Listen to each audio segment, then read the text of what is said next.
بسم اللہ الرحمن الرحیم۔ تمام دیکھنے اور سننے والوں کو محبتوں اور خلوص برا السلام اور السلام علیکم ورحمۃ اللہ وبرکاتہ۔ محترم سامعین و ناظرین، ایک دفعہ پھر آپ کی خدمت میں حاضر ہیں ایک نئی ویڈیو اور ایک نئے موضوع کے ساتھ۔ اور آج کی ویڈیو میں جو موضوع ہے وہ حضرت ادریس علیہ السلام کے بارے میں ہے، لیکن اس سے پہلے آپ تمام احباب سے گزارش ہے کہ ویڈیو کو اینڈ تک دیکھیں اور لائک کریں اور چینل کو سبسکرائب کریں۔ تو بڑھتے ہیں ویڈیو کی جانب۔ محترم سامعین و ناظرین، حضرت ادریس علیہ السلام اللہ تعالیٰ کے ایک پیغمبر ہیں۔ حضرت ادریس علیہ السلام اللہ تعالیٰ کے تیسرے نبی ہیں، جو حضرت آدم علیہ السلام اور حضرت شیت علیہ السلام کے بعد نبوت کے جلیل القدر منصب پر فائز ہوئے۔ مورخین کے مطابق آپ علیہ السلام کی ولادت بابل، عراق یا مصر کے شہر منفیس یعنی منف میں ہوئی۔ آپ علیہ السلام کا اصل نام اخنوخ تھا، جبکہ قرآن کریم اور احادیث مبارکہ میں آپ علیہ السلام کو ادریس کے نام سے پکارا گیا ہے۔ روایات کے مطابق حضرت ادریس علیہ السلام نے دنیا میں لوگوں کو سب سے پہلے لکھنے، پڑھنے اور تعلیم حاصل کرنے کا درس دیا، بلکہ اپنی زندگی کا بیشتر حصہ اسی درس اور تبلیغ میں صرف کیا۔ چنانچہ لوگ آپ علیہ السلام کو ادریس یعنی درس دینے والا کہہ کر پکارنے لگے۔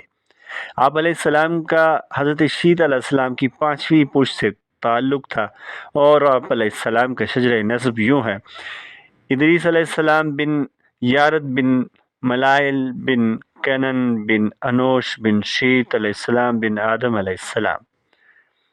حضرت ادریس علیہ السلام منصب نبوت پر۔ حضرت شیت علیہ السلام کا انتقال ہوا تو کچھ عرصے بعد ان کے پیروکار بہت ہی محدود تعداد میں رہ گئے۔ قابیل کی اولاد نے کفر و شرک، بدعت، بدکاری، بے حیائی کا بازار گرم کر رکھا تھا۔ زناکاری اور شراب نوشی عام تھی۔ پاکیزہ رشتوں کی پہچان ناپید ہو چکی تھی۔ بتوں کی پوجا اور آگ کی پرستش ہو رہی تھی۔ گویا دنیا میں شیطان اور اس کے حواریوں کا راج تھا۔ حضرت آدم علیہ السلام اور حضرت شیت علیہ السلام کی قائم کردہ شرعی حدود اور احکامات الہی کو پامال کیا جا رہا تھا۔ یہی وہ وقت تھا کہ جب اللہ جل شانہ نے اس بگڑی قوم میں ایک نبی مبعوث کرنے کا فیصلہ کیا، اور اس عظیم منصب کے لیے حضرت شیت علیہ السلام کی نسل سے حضرت ادریس علیہ السلام کے انتخاب فرمایا۔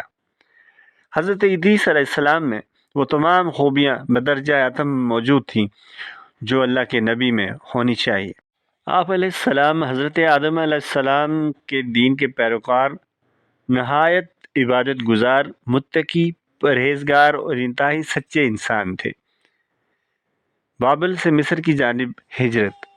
نبوت کے منصب پر فائز ہوتے ہی آپ علیہ السلام نے اپنی قوم کے بھٹکے ہوئے لوگوں میں وعظ و تبلیغ کا کام شروع کر دیا، لیکن راہ ہدایت کا یہ درس اور نیکی کی باتیں ان لوگوں کو بہت ناگوار گزرتی، چنانچہ وہ آپ علیہ السلام کے دشمن ہو گئے۔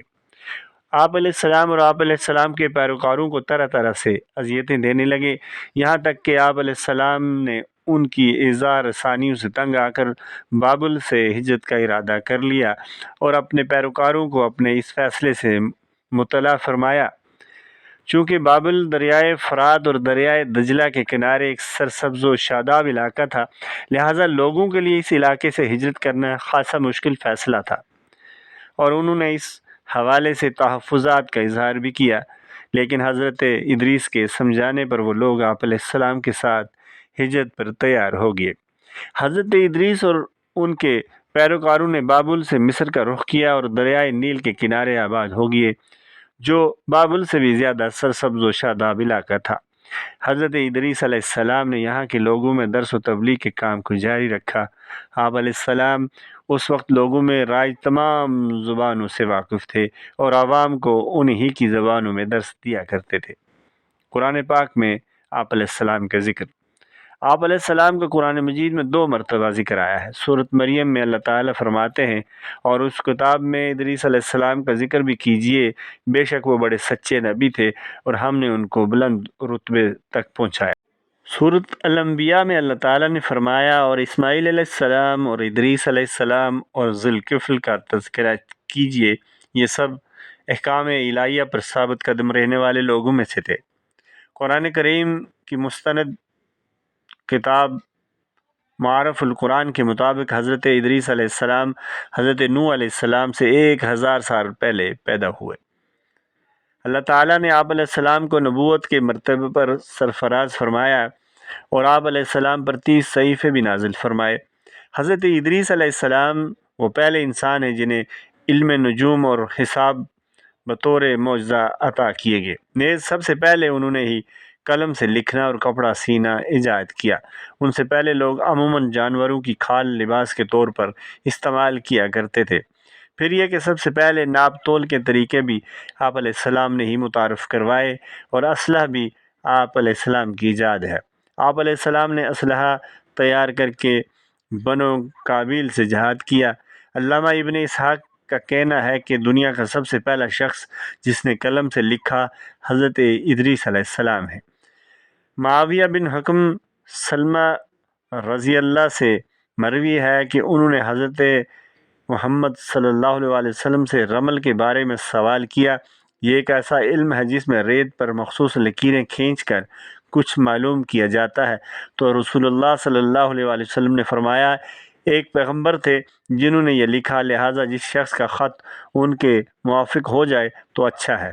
علماء تفسیر فرماتے ہیں کہ پہلا شخص جس نے تبلیغ دین کے لیے وعظ اور خطاب کا سلسلہ شروع کیا وہ حضرت ادریس علیہ السلام تھے۔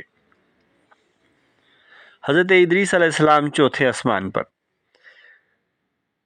حلال بن سیار کہتے ہیں کہ حضرت ابن عباس رضی اللہ نے حضرت کعب رضی اللہ سے پوچھا کہ قرآن پاک کی اس آیت مبارکہ وَرَفَعْنَا مَكَانًا عَلِيًّا اور ہم نے ان کو اونچی جگہ اٹھا لیا کا کیا مطلب ہے؟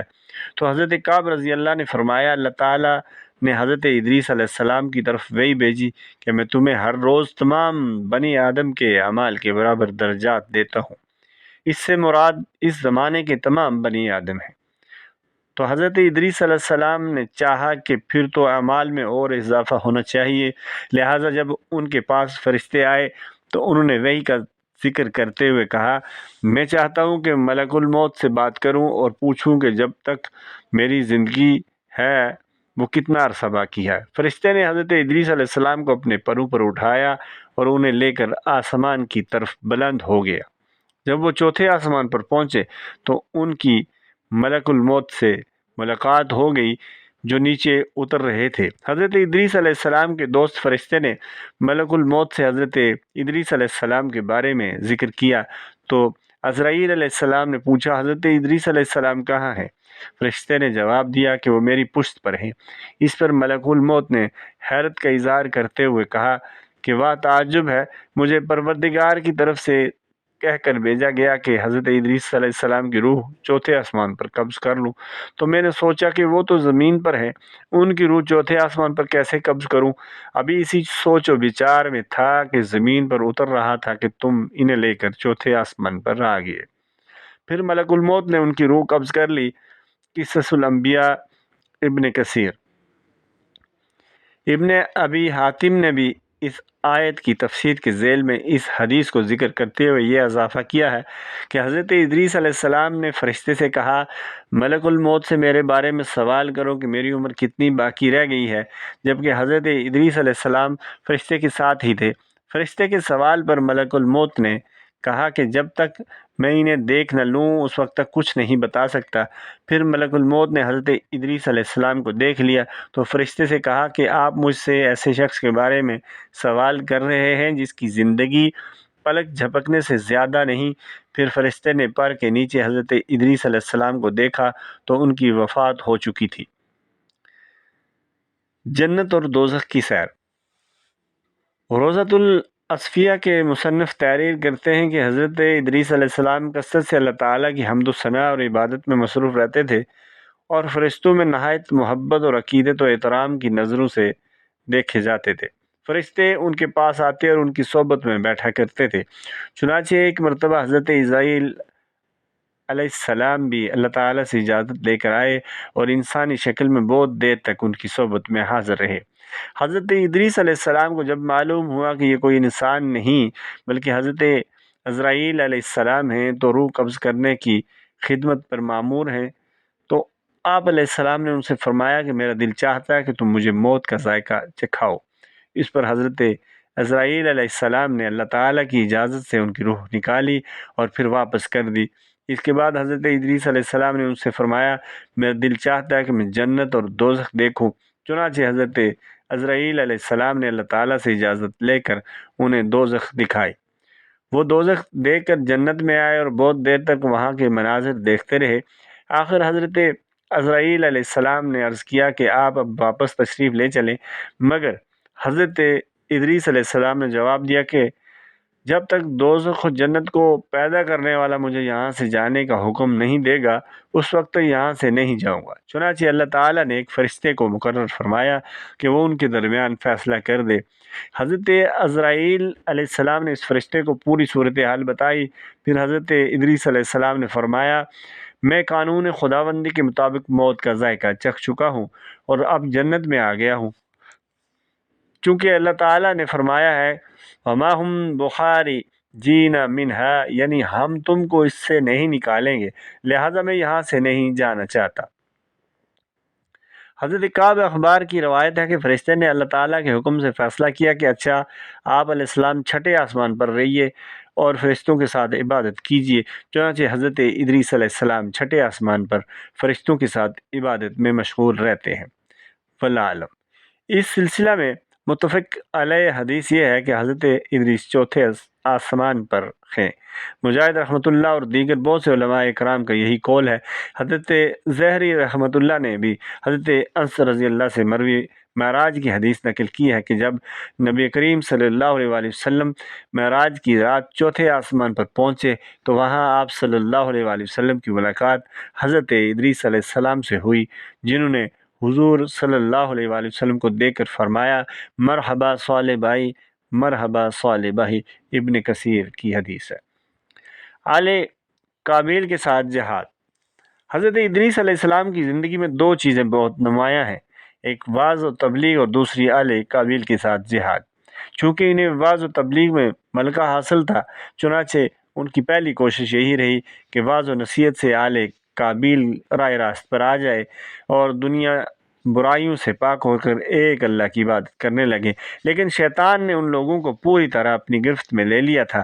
جب آپ علیہ السلام ان سے اللہ کی وحدانیت کی بات کرتے، ایک اللہ کی عبادت کرنے کی نصیحت کرتے، برائیوں کو چھوڑنے کی تلقین کرتے تو یہ بات ان لوگوں کو بڑی ناگوار گزرتی اور آگ بگولا ہو کر انہیں اذیتیں دیتے، تمسخر اڑاتے، پھر پتھر مارتے۔ دراصل ایک طویل عرصے تک شیطان کے زیر اثر رہ کر یہ لوگ شر و کفر اور برائیوں کی دلدل میں گردن تک دھس چکے تھے۔